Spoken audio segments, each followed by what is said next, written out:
தன் பிள்ளைகளின் மீதான நேர்மறையான எண்ணங்கள் அவர்களை மிக உயர்ந்த இடத்திற்கு கொண்டு செல்லும் என்பதற்கான ஒரு நிகழ்வை பத்தி பார்க்க போறோம்.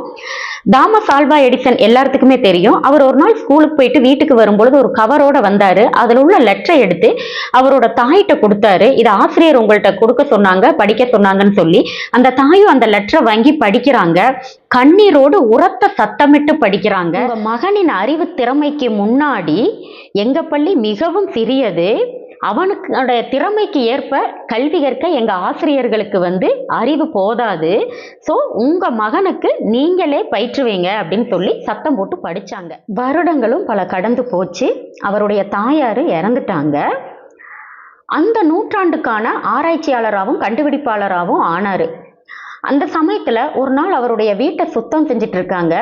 அப்ப சுத்தம் பண்ணும் பொழுது எதேச்சையா அந்த லெட்டர் அவர் கண்ணுல படுது. அதை எடுத்து அவர் படிக்கிறாரு. அந்த லெட்டர்ல என்ன எழுதி இருந்துச்சுன்னா, மன வளர்ச்சி குன்றிய உங்கள் பையனை இனிமேல் நீங்கள் எங்கள் பள்ளிக்கு அனுப்ப வேண்டாம் அப்படின்னு சொல்லி எழுதி இருந்ததை பார்த்து கதறி கதறி அழுதாரு. அழுதுட்டு டைரி எடுத்து எழுதினாரு கீழ்கண்டவாறு: மன வளர்ச்சி குன்றிய தாமஸ் ஆல்வா எடிசன் பின்னாளில் தனது தாயினால் கண்டுபிடிப்பாளன் ஆனான் என்று எழுதி முடித்தார். இதுல இருந்து நம்ம என்ன தெரியுது?